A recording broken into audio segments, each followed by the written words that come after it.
Roughly 19. I go like 18. 18? 18 point something. 18 point something?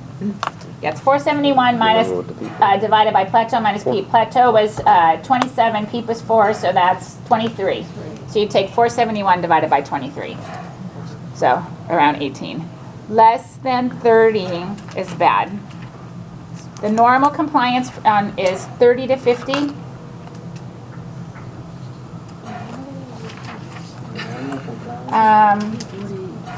So that's normal. Yeah, it's 20. It's about 18 20. is close enough. Yeah, that's fine. Oh, okay. Compliance is 20. No, normal compliance is 30 to 50 mLs per centimeters of water.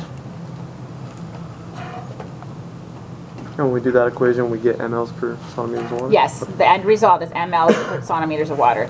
What that means is, so let's say this result was 20.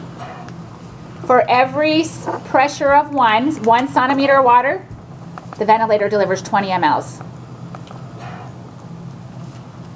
So you can see how if that number is going down, it's bad. If it takes 1 centimeter to deliver 5 mLs, imagine how high your pressure is going to need to be to deliver 500. Make sense? And as your compliance gets better, let's say it goes back up to 40, then you're saying for every 1 ml of pressure that the ventilator delivers, 1 centimeter of water that the ventilator delivers, it will deliver 40 mLs of the breath. Let's do 50 because it's easy to do in my head. 1 centimeter of water pressure, 50 mLs. If your tidal volume is 500, the pressure needed to deliver that breath would be 10. Because for each centimeter of pressure, you can deliver 50 mLs. 50 times 10 is 500. Make sense? Mm-hmm. So the higher the number, the better. And now on the other hand, you'll see patients with COPD have increased compliance. Because they don't have a problem getting air in, they got a problem getting air out. So that's why as our restriction goes up or our compliance gets worse, we need more pressure. You need more pressure and you get less air. That's why the number goes down. Does that make sense? Okay. And then resistance is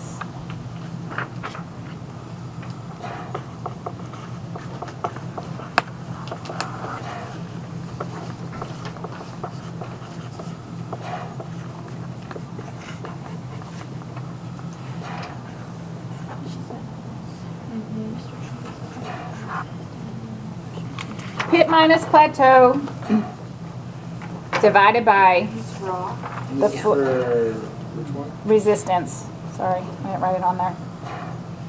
Pit minus plateau divided by the flow divided by 60. And that flow divided by 60 is in parentheses. You have to do that. The reason you have to do that is because flow on a ventilator is measured in liters per minute. Airway resistance is liters per second. And that's just divided by 60? Divided by 60. Yes. No, that's flow and that is.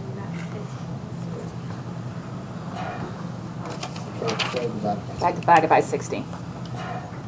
It's always divided by 60 or depending on... If the flow is 60, yes, it's always divided by 60. But the very most common flow is 60.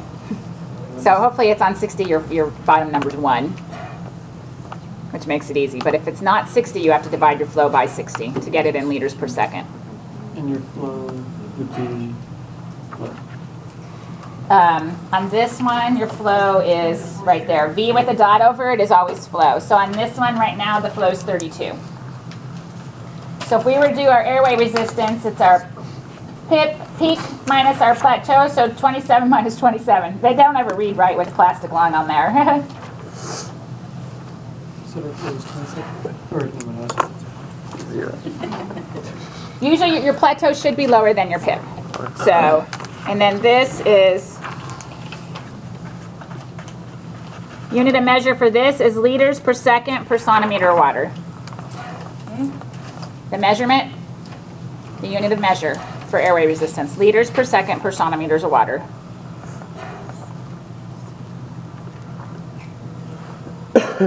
So like we were talking about resistance, this one's telling us for every 1 centimeter of water pressure, you can deliver so many liters per second. which again, that will change our tidal volume if we need to have a higher pressure. Normal airway resistance in an intubated patient is less than 6 liters per second per centimeters of water. Less than 6? Yeah, less than 6. And that's for an intubated. That's for an intubated patient, which is all we care about Normal, for this. so normal resistance for an intubated patient is less than 6. Less than 6. Because we automatically increase our resistance as soon as we put that ET tube in. Normal airway resistance in a non-intubated patient is less than 2. So it goes up to less than 6 once you intubate them. And then MAP, mean airway pressure.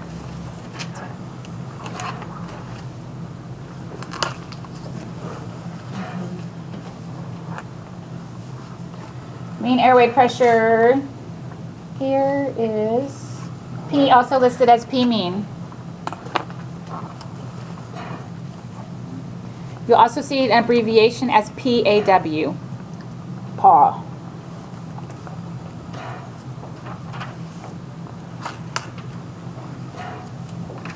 Mean airway pressure is the average amount of pressure during the in-breath.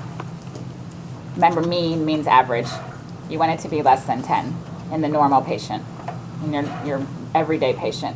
I thought it was the pressure in the angry airways. Hmm? I thought it was the pressure in the angry airways. In the angry airways. What was the normal level again? Less than 10. Yeah, there was Rise. resistance variable. We will increase mean airway pressure on purpose if we need to, patients that are having trouble oxygenating.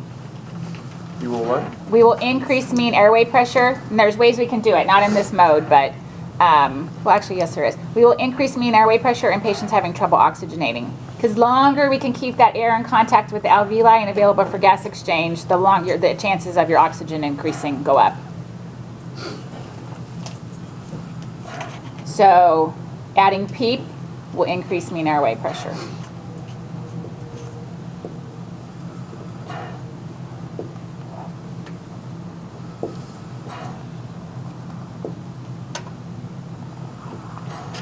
See, it just went up to 9. I'm not even up to 10 yet. Watch the P mean go up. See? Now it's up to 13. It was at 8. So that's a technique to increase oxygenation. Generally, our patients medically, I said we want it to be less than 10. We want it to be as low as possible because there's a whole bunch of effects from positive pressure, which we'll learn about more next term. And then the last section is the alarms. And then depending on your ventilator, you may or may not have all of these options. Not every vent has every one of these alarms listed here. Put that on this one, you would go to alarm profile and just list. And you don't just write them down like a robot, you make sure they make sense. Remember, what? What'd you say? We're not robots and we're not knob turners. You're going to go in and you're going to see patients' peak pressures turned up to 40 and 50. You know why? Because the RT behind you was lazy. And they don't want to have alarms go off. Now don't go in and call your preceptors lazy. I just remember I'm being recorded too. Oh well. This is what my teacher thinks. No. I'll edit that. No. Dude, like, can you like bleep? You know, I can bleep out. Edit. Beep. Edit out that part. No, I'm kidding. It's going to be well known, you guys. People set alarm limits like this so the alarms don't go off. There are some patients who they're going to have high alarms because that's the only way you can ventilate them, and it's either you do that or they die. Your normal everyday patient, though, you don't want your alarm limits set way out high. They're there for safety so that we don't hurt our patient. So now we don't need alarms going off nonstop, don't get me wrong, but there is a safe place to put them, and it's not just to make sure that they don't go off. Okay? All right, so let's wrap things up. If everybody can help me get this vent put away real quick, I'll get you homework and a few other little things.